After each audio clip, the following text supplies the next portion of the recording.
Welcome to today's episode on Louder Than Green, where we spotlight founders, operators, and innovators building smarter, more regenerative businesses, and we dig into the real strategies, systems, and stories behind the lasting impact. So if you're building anything sustainable, regenerative, or just smarter than the status quo, you're in the right place. And for those of you just joining the podcast, we are Green That Dream, and we specialize in helping businesses go beyond going green by building smarter systems that boost efficiency, profitability, and positive impact. We focus on regenerative strategies, operational excellence, and resource management that support people, planet, and profits. So if you're ready to take your business to the next level, stick around. And if you want a free growth consultation, please head over to greenthatdream.com or just DM us the word growth. So let's get into it. Today, our guest is Viviana Jiménez Torres, a sustainability and innovation expert, decarbonization strategist, and conservation leader who's spent her career helping organizations design life-enhancing, future-forward solutions to today's most pressing challenges. We will explore how she is navigating today's challenges, embedding sustainability into operations, and where she sees the biggest opportunities for impact. Welcome to the show, Viviana. Thank you. Thank you, Amy. We're excited to have you on the show today. Let's jump in and start with your journey. You've had such a unique path through finance and policy and conservation. And so for those of you listening who don't know Viviana's work, Viviana, can you please describe what you do and the impact that you're aiming for? Yes, thank you so much. At the moment, I do sustainability consulting with mainly corporate clients. So, working with a lot of Fortune 500 and smaller also companies, but mostly global companies in helping them, supporting them in incorporating sustainability practices into the work they do. Yeah, I guess that's what I'm doing right now. That is my full-time job, but at the same time, I also work with technology and innovation experts with a multilateral organization, mostly doing research and kind of thought leadership around innovation and intellectual property rights. I also co-lead a group of Spanish-speaking women. It's a global group called Mujeres y Sostenibilidad. It's really a network, and what we aim to do with the network is really incorporate the voices and the knowledge of the global majority. So not what is called the global north. I don't really like that term because it's not really north or south. So I use global majority as the rest of the world. And so incorporating voices and wisdom and knowledge from women in the global majority into this dialogue on sustainability. At the moment, sustainability is very Eurocentric, and so what we do in sustainability is still very Eurocentric. So one of the aims that I have, and that we try to do with the network, is incorporate especially the voice of women into that dialogue as well. And then I also, I'm an advisor to a sea turtle fund where we finance students and their research projects focused on sea turtle conservation. Lovely. Such a diverse but really important arena to be in. That's really exciting.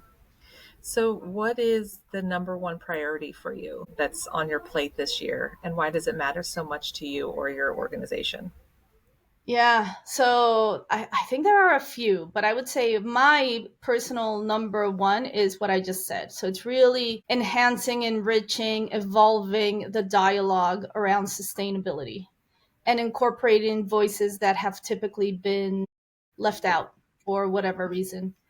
And so the focus that I currently have within that is bringing the voice of women and women from the global majority, people who are very close to a lot of the challenges uh, around sustainability, climate change, biodiversity loss, etc., into the conversation and really learning from that knowledge and that wisdom. That is my priority. It's not what I do necessarily every day, but it is my priority. Yeah, I love that. I mean, how has that been going for you, and what are some of the challenges that you've experienced around that effort? So I really enjoy doing it. I learn a lot in the process. And it's really, I guess, where I see myself and where I try to position myself is as the platform, the conduit, the intermediary, because I do span across both spaces. My daily job is really working within the corporate environment in sustainability. I work in North America. A lot of the presence is also in Europe. So those spaces is what my day to day is. And so trying to bridge that with the knowledge, the really enriching knowledge of Hmm. people who are actually doing sustainability every day, I think is extremely enhancing for myself, but it will be if the dominating structure actually listens and is incorporating it, it would be enriching for everybody. And so Yes. I really enjoy it and I learn every day that I am in those spaces. Challenging, obviously, is access to the platform. So a lot of what we do is virtual just because people are in different places in the globe. Sometimes it's really difficult for people to get online, for example, or to have the time even to do it.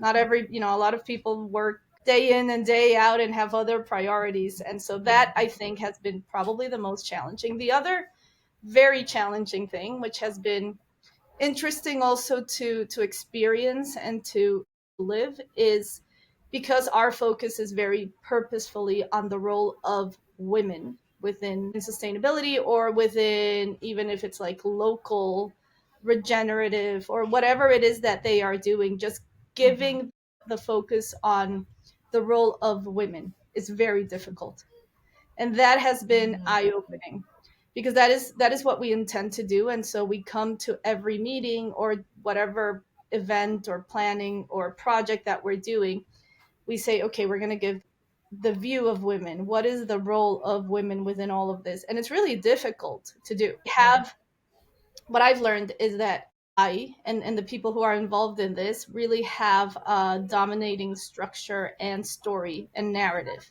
that even us that are intentionally trying to bring the view of women, we kind of go back to a very dominating structure which is not around women, and that Yeah. has been really interesting to discover and to try to break, and very challenging to break that pattern. Yeah. You work with Spanish speaking women, correct? I mean, do you think that there is like a cultural challenge as well when it comes to Oh the yeah, like, definitely.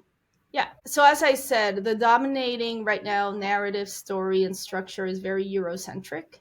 And yeah. so there is a challenge as well in translating cultural knowledge into this more dominating narrative, and vice Hmm. versa, right? Sure. Although vice versa is a little bit simpler because it's been done for millennia now. But yeah, it Hmm. is it is difficult. But even again, even just having that focus and trying to really maintain that focus throughout an event or throughout a conversation on just the role of women is nearly every time we default back into, a more patriarchal story. And that has been really interesting for me to deal with and to try Yes. to learn from. Yeah. I can imagine. Yeah, especially like you're saying, the Eurocentric aspect, and yeah, just the patriarch relationships that we have. It's not just a cultural thing, I think. So that's Yeah. really Yeah. interesting. So what, I mean, with that, your priorities, what's the biggest thing that's holding you back, or have you strategized and come up with different systems to help you with that goal? Or is it more of an ongoing kind of priority for you? Yes, and it's an ongoing conversation. It's an ongoing Hmm. learning process, rather. I don't think it's we have, with the group of women that we do this, at times sat down and tried to, once we were, an example is we were trying to write an academic paper because we were asked to, around what we're doing, what we want to achieve. framework, and it was so difficult to do. And then at the end, we ended up not doing it because what we realized is that, going back to your last question, it doesn't fit.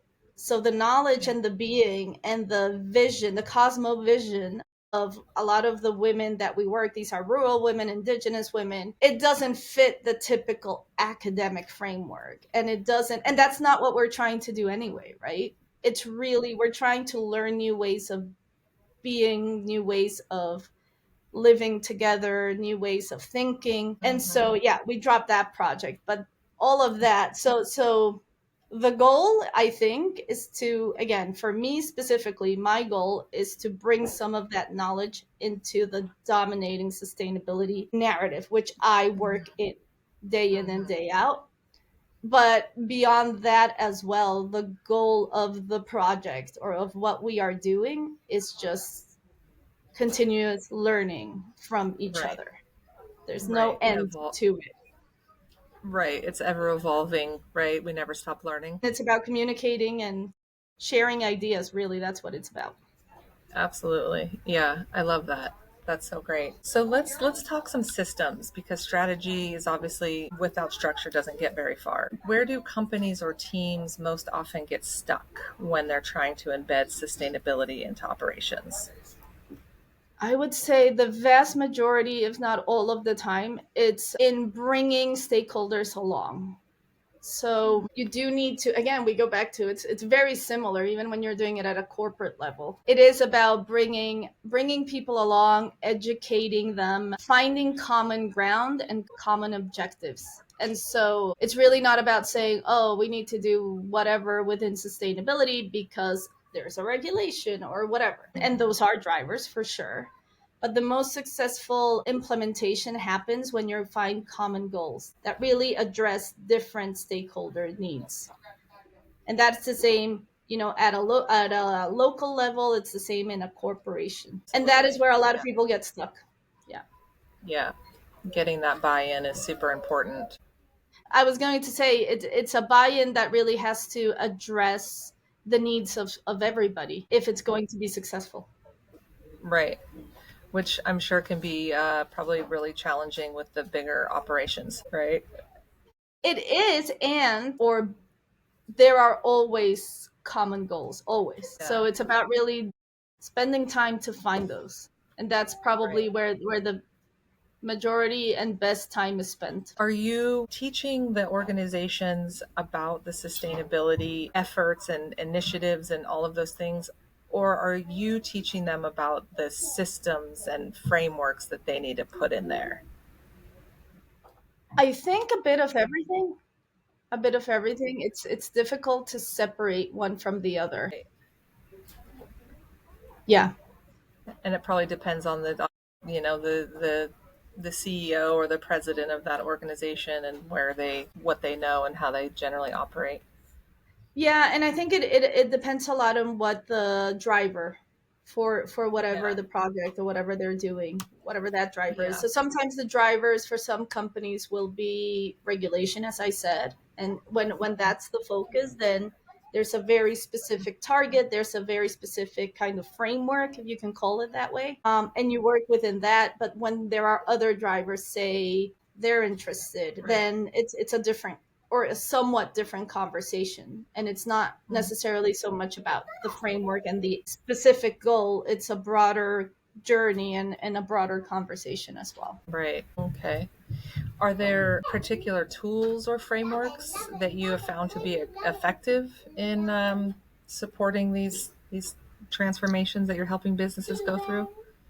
Yes, but there are so many. So I've been doing Yes. this sort of work. I mean, I did work in conservation, but also in sustainability. I've worked in several different areas within sustainability because it's all really about sustainability. I've been doing this for 25 years, and before, even I would say even 6 7 years ago, so pre-COVID, we did it all. Like the same person used to do it all, and you would learn from everything. And there weren't that many standards, that many frameworks. There were some, but now it's becoming increasingly specialized, and there are so many frameworks and so many tools. And increasingly also building new ones, and we have better information and better technology to actually get data. So everything's becoming a lot more specialized.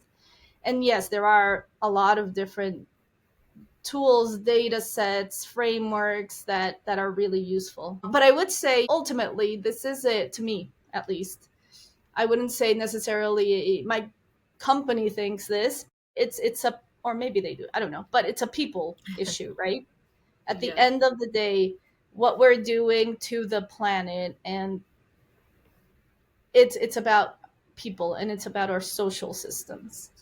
And Mm-hmm. so, with that in mind, I think it all goes down to what you were asking at the very beginning. How do you get buy in, and how do you get people interested, and what's the challenge? And it's always around the people.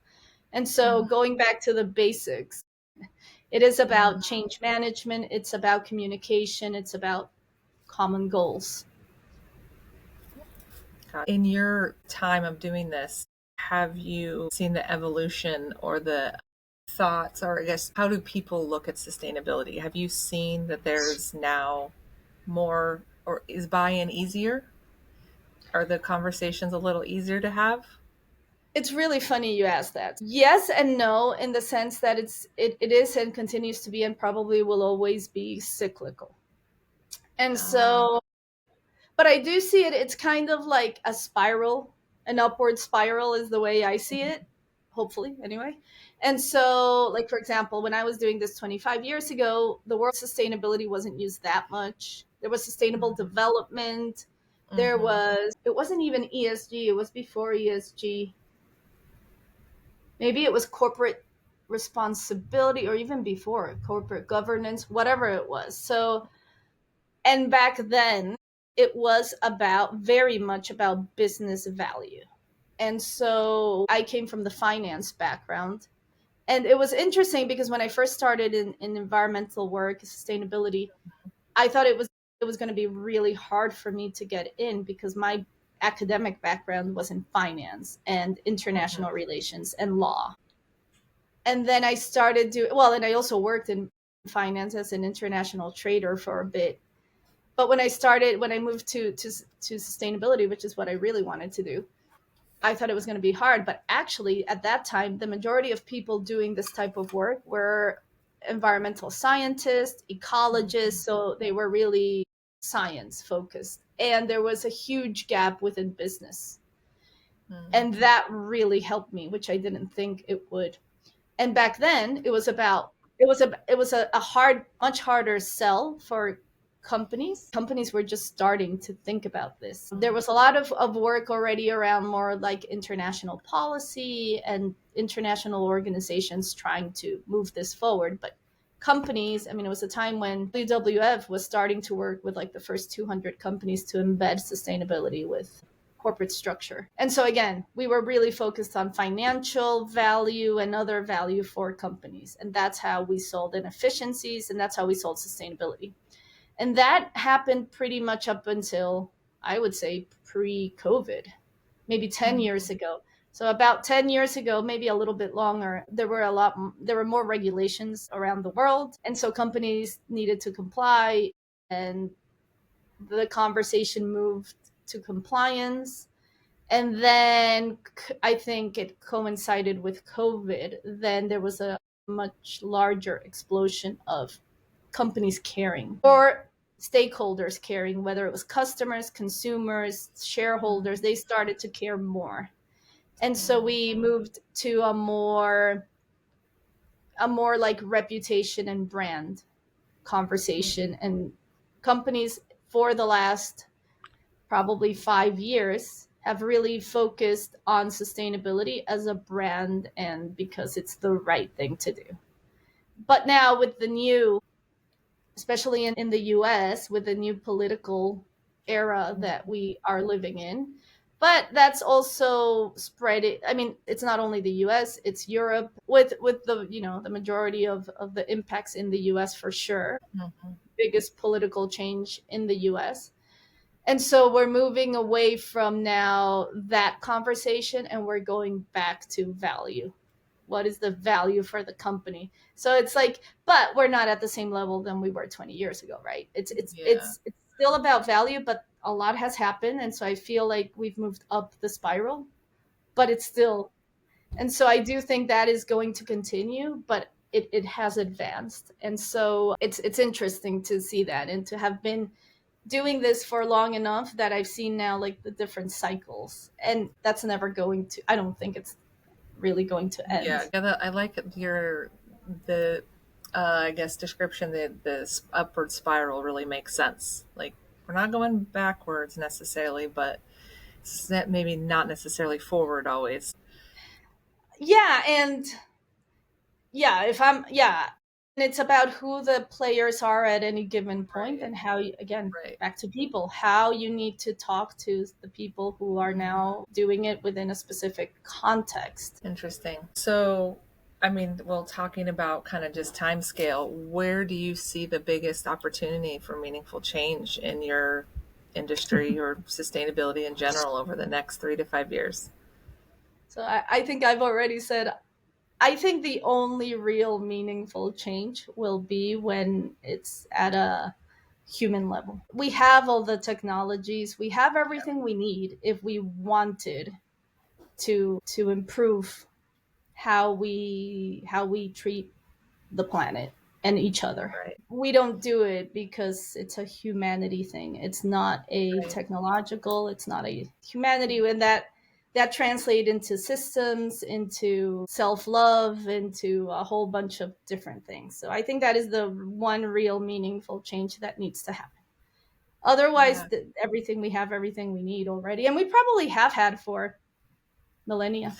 Yes, it's definitely the human element is not going away. And if it does, what's the point, right? So, I mean, talking about technology, how is technology impacting your work, or do you see it changing how you operate or how decisions are being made? So I guess you're asking specifically about digital AI and all of that, right? I mean, yeah, any tools, technological tools that you're using. So I would say before we talk about AI and, Hmm. the next digital revolution, I think technology for at least the last 30 years has been an important component of sustainability within Hmm. the dominating narrative, right? And Hmm. that is around, say, renewable energy, around electrification, around even finding solutions for weather patterns, whatever that is, or even getting the data. So technology in Hmm. that sense has been always, in the last 30 years plus, very important and a big part of sustainability. And actually, it's been, unfortunately, in my view, it's been the main focus.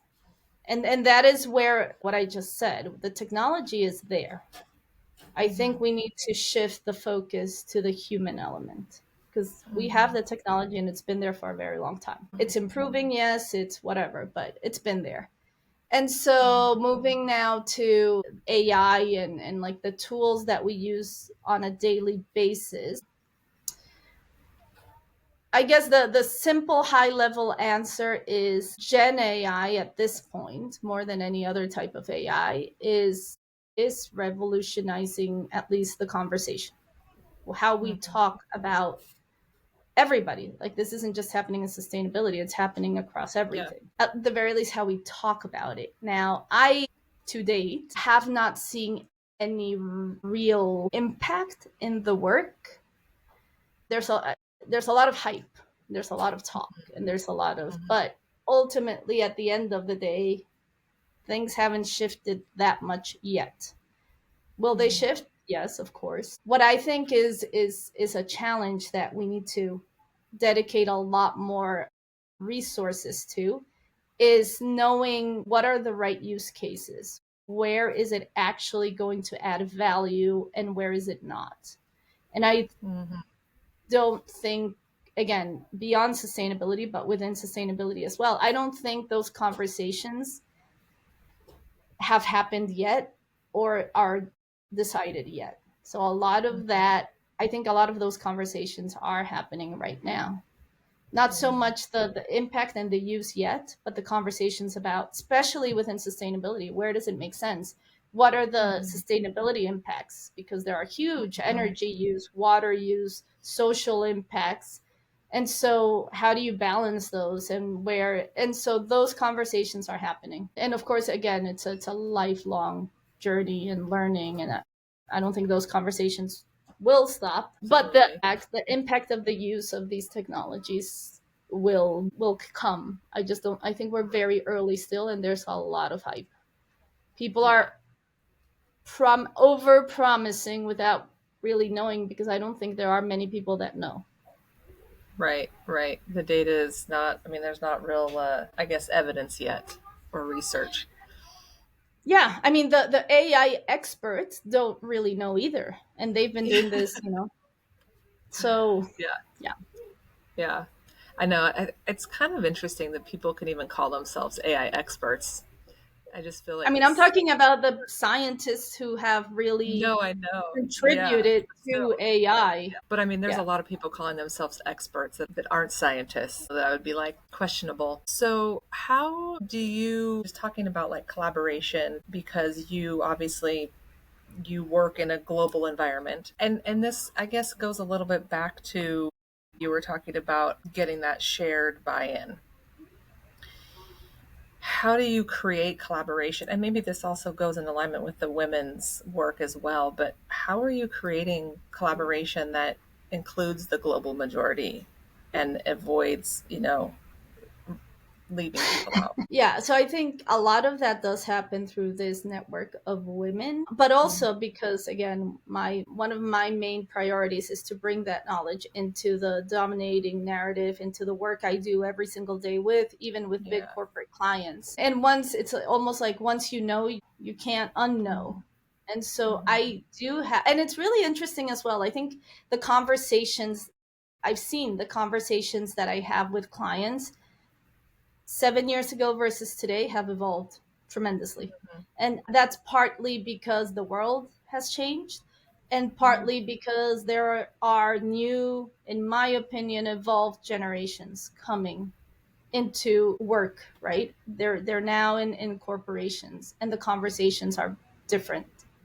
And the Mhm. conversations very much involve talking about biodiversity impacts, social impacts, equity and justice, which, 6 years ago, you never would have those sorts of conversations, not with a corporate client. Now it's very Mhm. common and very normal to have those conversations.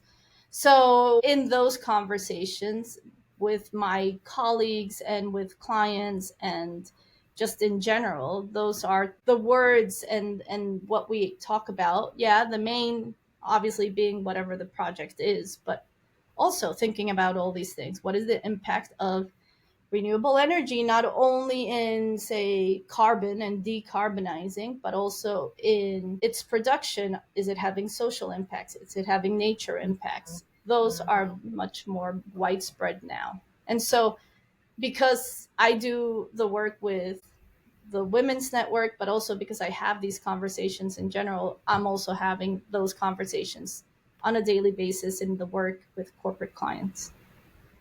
And so, what does that mean? That means, for example, that we've created kind of a product that is looking at social, nature, and climate impacts, not just climate. So it's an evolution of the carbon climate focus, which a lot of sustainability has been since its inception. Now those are moving, and it is part of the conversations and of the products, of the offerings, of the services that we do and that I help create as well. Right, right. Yeah. That's great how it can span just really all of the work that you're doing. It incorporates all of it. So I like to ask the magic wand question.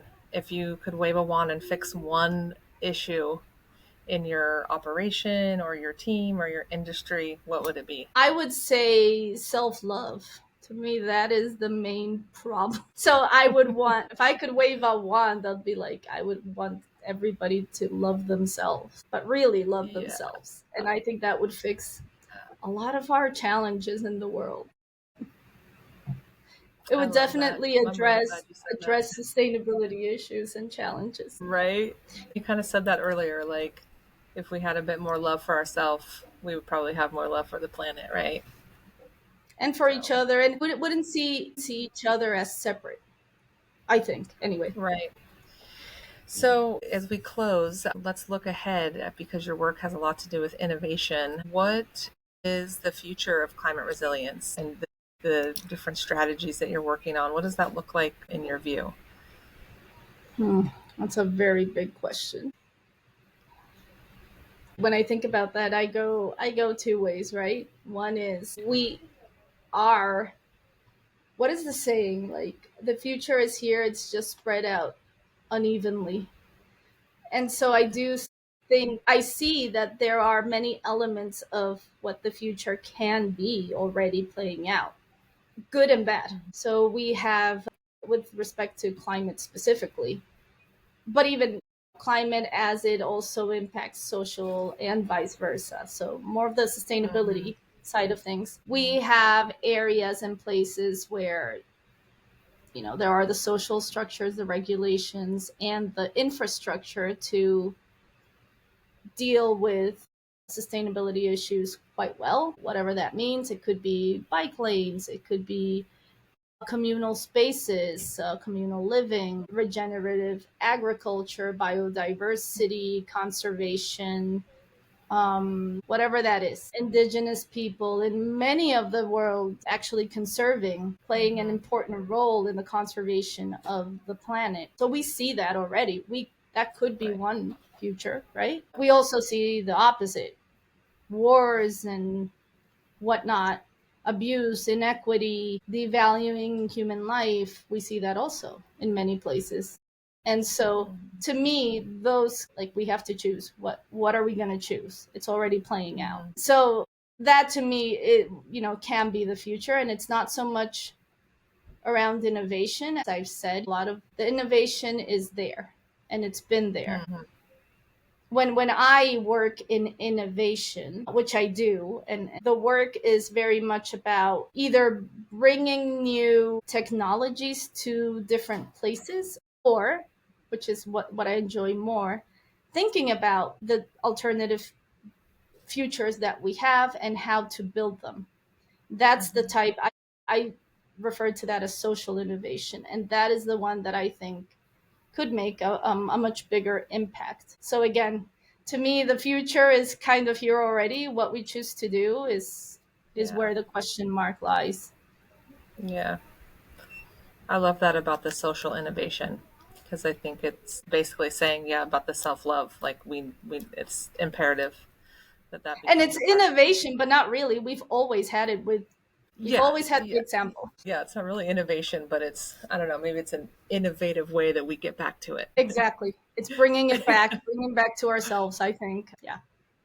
Yeah. So, what is one project? I know you talked about your priority for this year, but I just want to let the audience know if there is a project or initiative or something that you're working on that you would really like the audience to know about, be able to support, get involved with, or you just want to put that out there to our audience.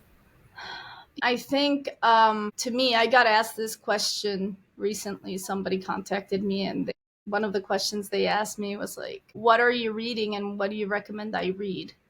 And I think going back to projects, and I wouldn't say there's one project or one thing that I would want people Hmm. to necessarily look into. I mean, I've talked about what I do, which is what I like doing. But one thing that I would suggest, and yeah, encourage people to do in general, is whether it's reading something, working with something, looking at something, following somebody on social media, take a Hmm. little bit of time to look for those stakeholders, people, narratives that are not the dominating ones. So if it's people of color, if it's women, if it's queer, whatever it is, Hmm. just take some time to also follow or read or research more on that, because that really shifts mentality and shifts the way we think. So diversity is so important in general. Like you look at biodiversity, the ecosystems that survive are those that are more diverse. Absolutely. So that is my encouragement more than a specific project. Just really looking and reading and researching. Yeah. The less dominating Great. structures, the less Yeah. represented voices. Thank you so much for joining us for this episode of Speaking with Viviana. We unfortunately had some technical difficulties, so we will have to end the podcast episode now. But if you would like more information or like to get in touch with Viviana, all of her necessary contact information is listed below in the summary. Thank you again. I am your host, Amy Hostaby, and I would just like to say that I am so truly grateful to each guest who takes the time to share their story, and to you, the listener, for being part of this community. This show is about learning out loud, connecting ideas, and amplifying the voices of people doing the real work of building a regenerative future. Let's keep turning up the volume on smart systems, bold ideas, and the businesses shaping what's next. So please join me and keep showing up, keep speaking up, and keep it louder than green. Thank you so much. Have an amazing day.